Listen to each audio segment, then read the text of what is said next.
Hola y bienvenidos a Través de la Biblia con Les Feldick. Un ganadero y agricultor de Oklahoma, Les Feldick, ha estado enseñando clases de Biblia al estilo hogareño durante 20 años en Iowa, Oklahoma y Texas. El estilo único de enseñanza de la Biblia de Les Feldick ha hecho que los libros de la Biblia cobren vida. Cuando les está enseñando, es tan interesante que la gente dice que el tiempo parece volar. Y ahora, aquí está Les Feldick. Está bien. Bueno tener a todos de vuelta otra vez. Y para aquellos de ustedes, en varias otras partes del país, esto resulta ser una vez. Tuvimos una tarde de grabación cuando el clima de Oklahoma simplemente no ha cooperado mucho, pero estamos agradecidos por aquellos que pudieron venir y ser parte de este ministerio de enseñanza.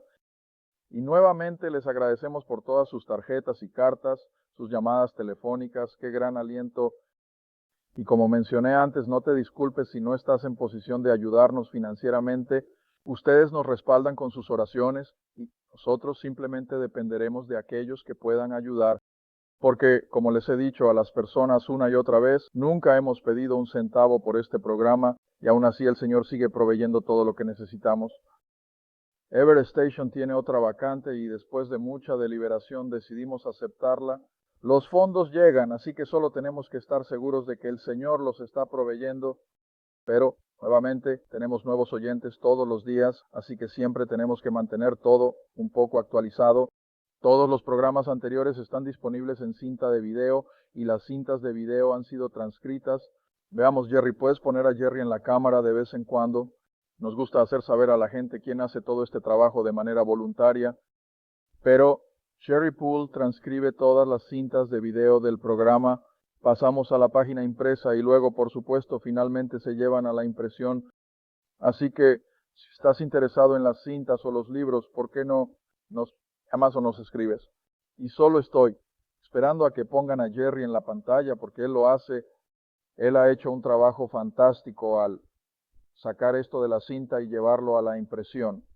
Y afortunadamente, como dice Jerry, ha estado escuchándome enseñar durante mucho tiempo. ¿Cuánto tiempo, Jerry? Bueno, desde 1981. Así que él dice muchas veces, dijo, sé lo que vas a decir antes de que lo digas. Y creo que eso le ha ayudado un poco en su transcripción. Pero de todos modos, ahí está. Jerry ha hecho un trabajo fantástico y no acepta ni un centavo de compensación por todo eso. Así que, Jerry, te apreciamos mucho. Está bien, creo que eso es suficiente para la introducción. Y como dije, tenemos nuevos oyentes que llegan todos los días. Y luego me di cuenta, creo que fue la otra noche, que ha pasado mucho tiempo desde que puse nuestra línea de tiempo en la pizarra y revisé un poco.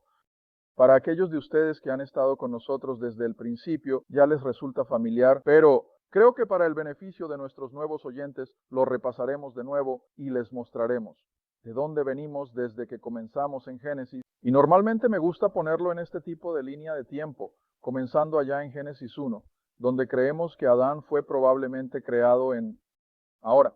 Todas estas fechas, por supuesto, son aproximadas. No establezco estas cosas en concreto porque después de todo, a lo largo de miles de años no hace tanta diferencia, ya sea 100 años de un lado o del otro, pero según lo que los cronologistas más cercanos pueden determinar, Adán apareció en la escena en el 4004 y el diluvio fue el siguiente gran evento en Génesis. Por supuesto, los capítulos 6 y 7, y eso fue hace unos 2400 años.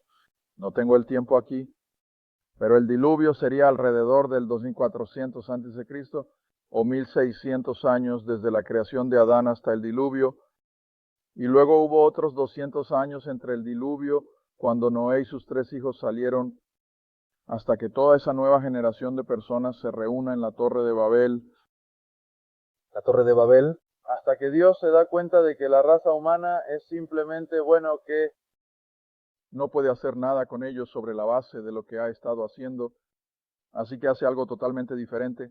Él llama a un hombre, Abraham, y trata con él en la ciudad de Ur, en Babilonia, y hace una promesa, y lo llamamos el pacto de Abraham. Por supuesto que de él saldrá una nación de personas, y a través de esa pequeña nación de personas, Dios va a consumar entonces todo su plan de redención. Así que Abraham aparece en la escena aquí en Damidash. 500 años después, Israel ahora es una nación. Han salido de Egipto bajo Moisés y recibieron la ley. Eso sería 1500 años. Entonces tenemos todo este periodo desde Abraham hasta que Cristo viene en su ministerio terrenal. Es estrictamente, con excepciones, no supongo, no debería decir estrictamente, pero casi exclusivamente con la nación de Israel. Hay excepciones en las que trata con gentiles, pero eso es todo lo que son. Es totalmente Dios tratando con la nación de Israel. Y luego, por supuesto, una vez que entra la ley y obtienen el tabernáculo y el templo, entonces esta es toda la estructura de nuestro Antiguo Testamento. Está Israel bajo la ley, con el sacerdocio y la adoración en el templo y todo eso. Eso, por supuesto, estuvo intercalado con el cautiverio babilónico, desde 606 a.C. hasta 70 años después. ¿Qué traería eso? Alrededor de 40 y algo. Pero de todos modos, durante el cautiverio babilónico, después de que Nabucodonosor destruyó Jerusalén en 606 a.C., entonces Dios dio un mandamiento a través de Ciro, el rey de Persia, para regresar y reconstruir el templo. Eso fue bajo Esdras. Así que Esdras reconstruye el templo y un pequeño remanente de judíos regresa de Babilonia y comienza a preparar el escenario para la nación de Israel en la venida de Cristo. Entonces, unos años después de que Esdras había construido el templo, otro rey sirio, el siguiente en la línea, Artajerjes, dio un mandamiento a Nehemías: regresar a Jerusalén y ahora reconstruir la muralla de la ciudad, porque, ya sabes, una ciudad no duraría mucho sin la protección de una muralla. Así que Nehemías y algunos que regresaron con él comenzaron a reconstruir la muralla. Entonces sabemos por la profecía de Daniel que desde la fecha de ese mandamiento para regresar y reconstruir las murallas de la ciudad, habría 490 años del cronograma de Dios proféticamente cumplido en la nación de Israel. Y eso, por supuesto, está en el capítulo 9 de Daniel. Entonces sabemos por la historia y por la datación de esto que desde el momento de ese decreto hasta que Cristo fue crucificado no fueron 490 años, sino 483 años, lo que significa que cuando Dios dejó de tratar con Israel aquí al principio del libro de los Hechos, sabemos que esos últimos 7 años aún no se han cumplido. Y así los eruditos de la Biblia comenzaron a darse cuenta de que estos 7 años estaban en algún lugar en el futuro. No sabemos cuándo, pero sabemos que ya hemos llegado a casi 2000 años y sentimos que nos estamos acercando a ello.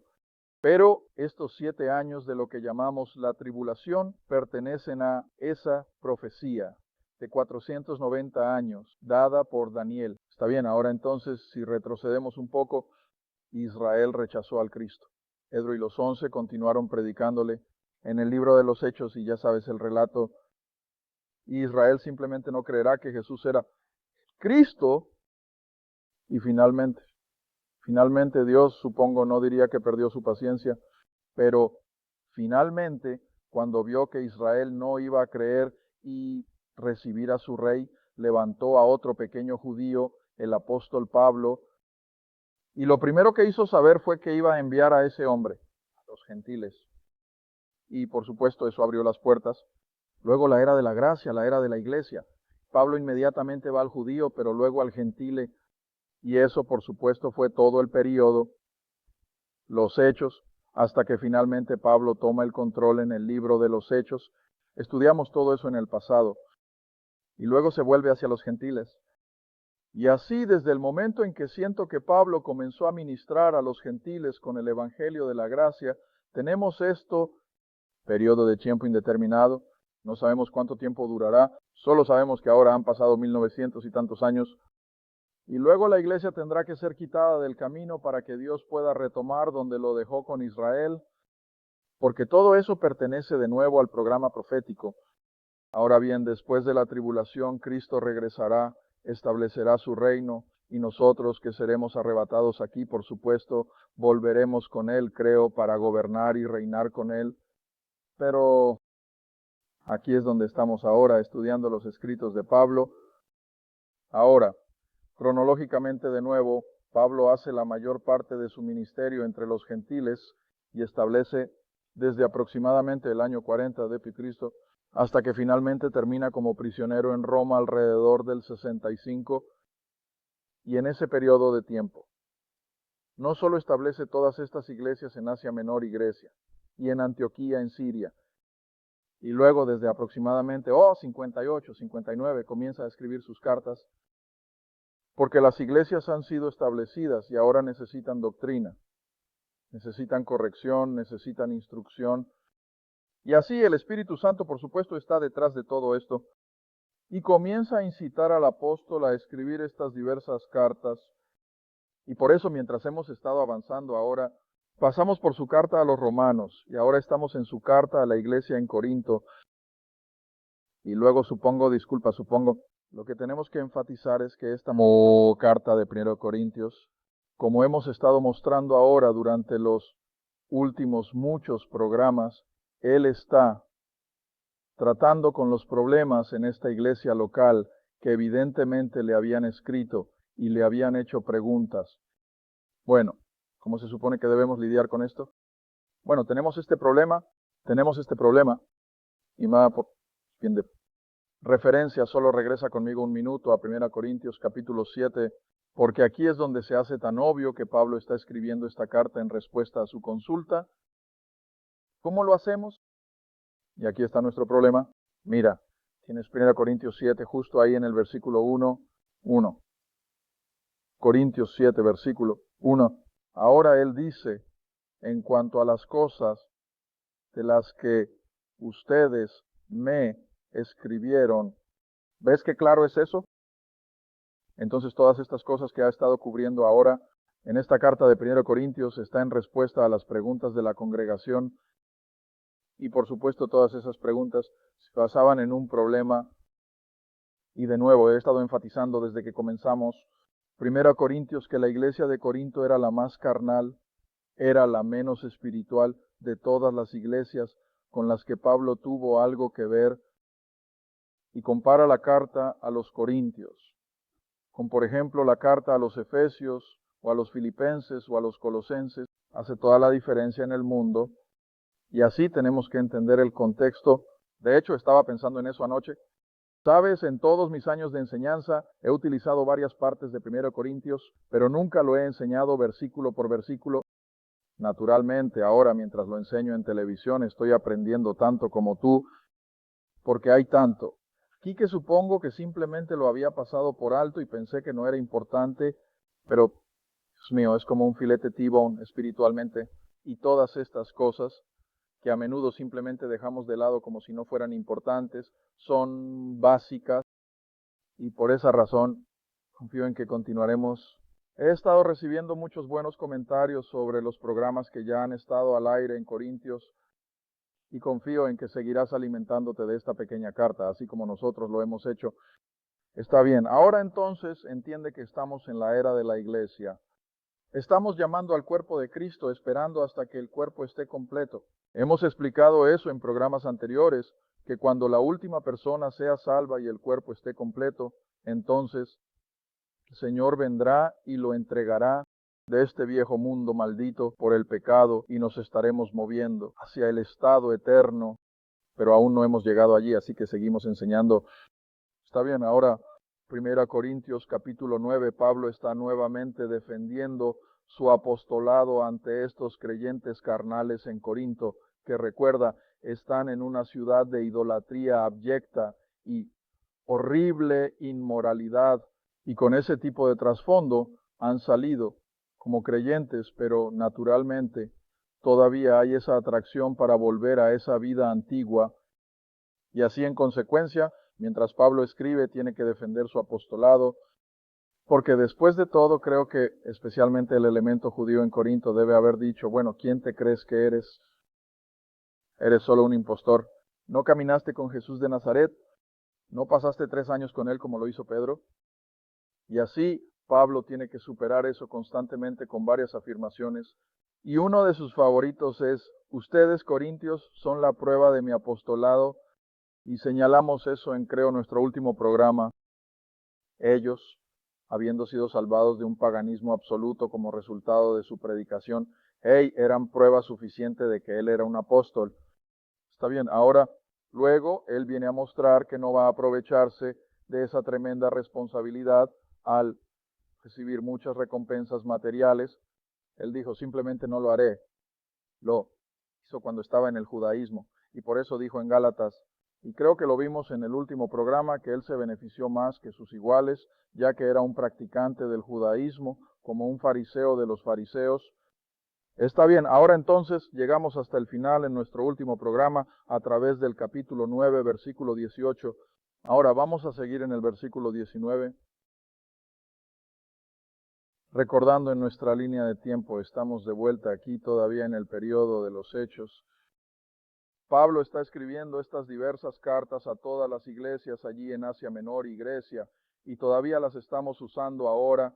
Entonces, por supuesto, para completar el cuerpo de Cristo, para traer gentiles, así como algunos judíos, de su perdición y hacia un conocimiento de la salvación. Está bien, ahora en el versículo 19 en adelante, Pablo hace algunas afirmaciones que son un poco difíciles de comprender. Él dice, porque aunque soy libre de todos, soy de todos los hombres. Sin embargo, él dice, me he hecho siervo o esclavo de todos para poder ganar a más. Ahora verás, Pablo tenía un solo deseo y motivación que lo impulsaba, y cuál era ver a las personas perdidas salvadas.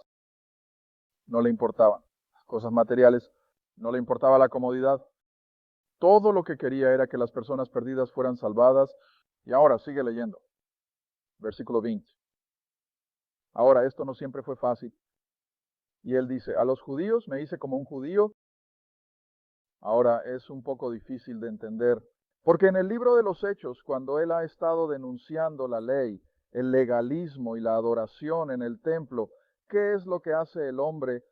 Él toma un voto judío y regresa al templo en Jerusalén para cumplirlo. Bueno, esto es difícil de entender cuando la misma cosa contra la que había estado predicando, ahora la está practicando. Bueno, aquí está la respuesta. Hizo todo esto con la esperanza de que pudiera despertar algún interés entre sus compañeros judíos. Así que el versículo 20 de nuevo, y a los judíos él dijo, me hice como un judío para que pudiera ganar a los judíos espiritualmente, ¿ves?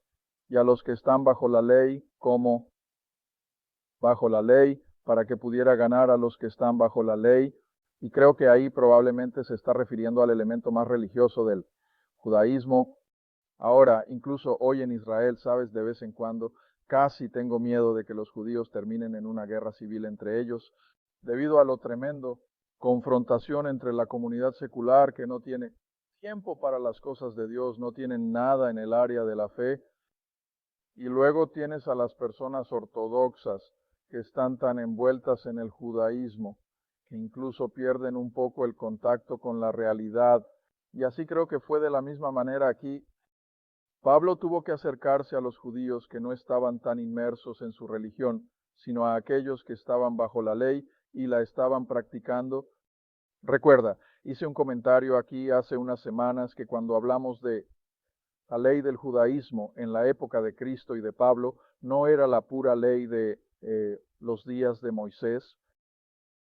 Esta cosa había sido tan diluida con ideas humanas que la ley de los días de Pablo y de Cristo era un conjunto completo de más de 600 reglas y regulaciones.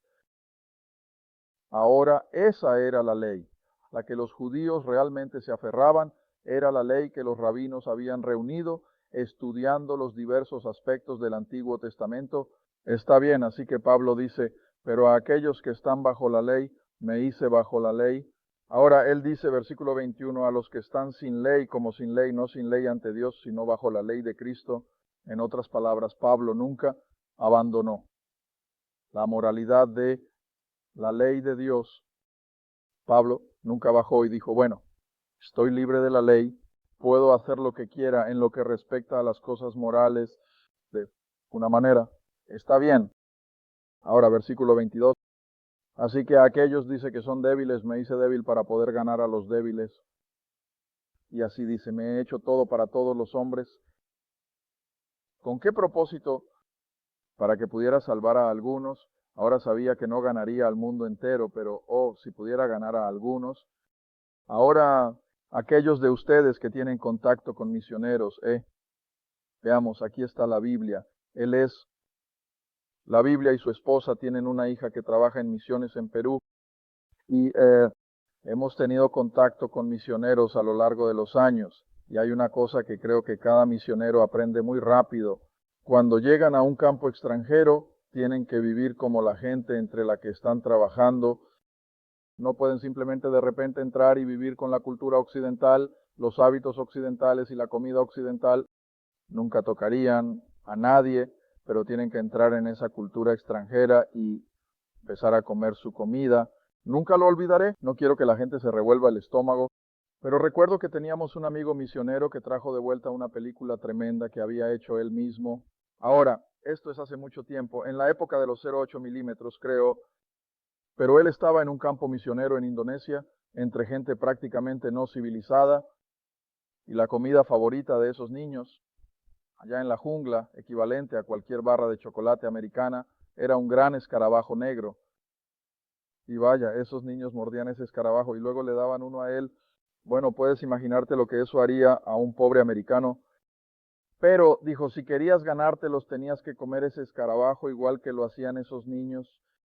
Y había otras cosas, incluso más asquerosas, pero no las voy a contar porque alguien en la televisión puede estar almorzando mientras hacemos esto. Pero sin embargo, esta es la idea del trabajo misionero. Tienes que meterte en el mismo molde que esas personas a las que intentas alcanzar. Y comenzó con Pablo. Así que Pablo dice, cada vez que llegaba a personas que eran espiritualmente débiles, entendía su debilidad y no llegué como un gigante espiritual bajando sobre ellos y ridiculizándolos y criticándolos, ¿ves? Él entendía dónde estaban. Y sin importar cuál sea su estatus en la vida, todos se identificarían y tratarían de estar a la par con ellos. Está bien, versículo 23. Y de nuevo repite todo. Por el bien del Evangelio, todo lo que el hombre tenía en su corazón era ver a las personas perdidas salvadas. Y luego llega al versículo 24, casi cambiando de marcha, ¿verdad? Ahora entra en un tren de pensamiento completamente diferente. Él dice, ¿no sabéis que todos los que corren en una carrera corren, pero solo uno recibe el premio? Ahora recuerda, Pablo debe haber sido, ¿qué debo decir? Creo que era un fanático de los Juegos Olímpicos porque se refiere a ellos tan a menudo en sus escritos para hacer analogías y demás. Y esto es a lo que se refiere aquí. Y cuando tenían los Juegos Olímpicos, y por supuesto en Corinto eran los Juegos Ismianos, eran el segundo conjunto de juegos más grandes en el mundo romano, después de los Juegos Atenienses, los Olímpicos. Está bien, así que ahora está volviendo a todo este concepto de las carreras olímpicas. Y él dice, ¿no sabéis que cuando estos hombres corren, ¿para qué están corriendo? ¿Solo por diversión? No, para ganar, para ser el número uno. ¿Ves? Y así dice, tú haz lo mismo. Tú corres tu carrera espiritual para que puedas obtener no la salvación. Mira, ha estado refiriéndose a estos corintios carnales desde el capítulo 1 como creyentes, como hermanos. Así que no está hablando de correr para obtener su salvación, sino para obtener recompensa. Está bien, sigue leyendo. Y todo hombre que lucha por la maestría, ahora está hablando de la gente olímpica. Cuando entrenaban para ganar la carrera, se pasaban de la raya y solo comían, porque necesitaban energía para correr. No. Por otro lado, ¿acaso se privaban de comida para no tener que cargar tanto peso a la línea de meta? No. ¿Cuál era la idea en general? Templanza. Y le escribí a alguien nuevamente el otro día sobre ser templado en todas las cosas. No se refiere solo al alcohol. Esa es la única gente en la que piensan cuando piensan en templanza. ¿Qué era templanza? Y no, la palabra templado significa que en cualquier área de la vida mantienes un equilibrio. No te vas completamente hacia ese extremo, pero basas todo, por supuesto, en la palabra de Dios y luego mantienes un equilibrio. Está bien, ahora vuelve a los corredores y dice, así que entrenan con templanza en toda su ingesta, en su comida y su bebida, hacen todo con templanza para mejorar la fuerza de su cuerpo. Y ahora dice, ¿por qué? Bueno, para obtener una corona, una recompensa, ¿ves? Pero dice, estamos corriendo la carrera espiritual, no por una corona de hojas y vides que morirán y no significarán nada. Estamos corriendo por una corona incorruptible, una que durará por toda la eternidad. Así que dice en el versículo 26, por lo tanto no corro de manera incierta, no voy a correr sin realmente saber qué es lo que busco. Él dijo, sé cuál es el premio. Y recuerda, creo que está en Filipenses, creo que sí. Él dijo que yo pueda conocerlo y el poder de su resurrección. ¿Y cuál era el propósito? Para que pueda ganar el premio. Y luego continúa en el versículo 26 y dice, por lo tanto, así corro, de manera incierta.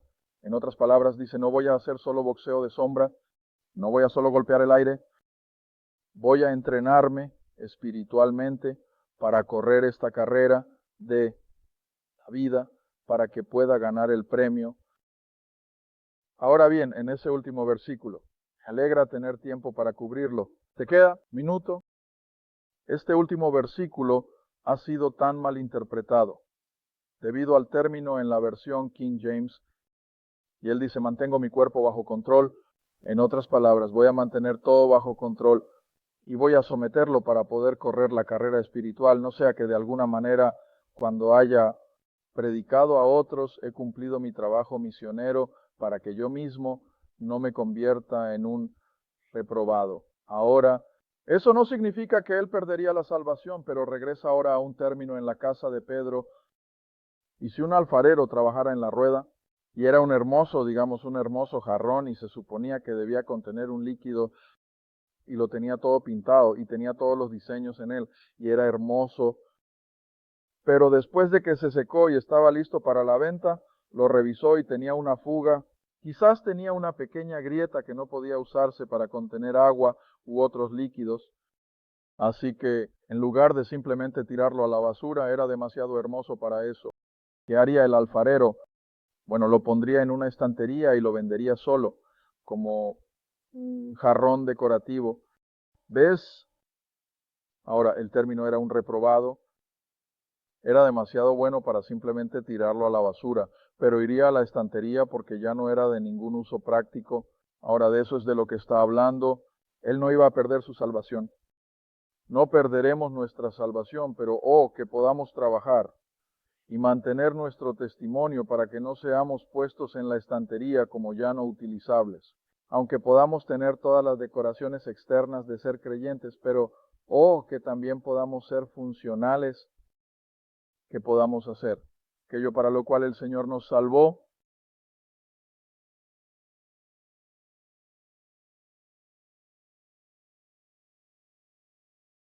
Si deseas más información sobre los ministerios de Les Feldick, estudio bíblico en tu área o sobre este programa, escribe a los ministerios de Les Feldick. Ruta 1, Caja 760. Estado de Oklahoma, 4552. Esa es la Ruta 1, Caja 760, Quinta, Oklahoma, 74552. La Biblia con Les Feldick es apoyada por los espectadores. ¿Y tu regalo es apreciado? Gracias. Y asegúrate de sintonizar la próxima vez, o a través de la Biblia con Les Feldick.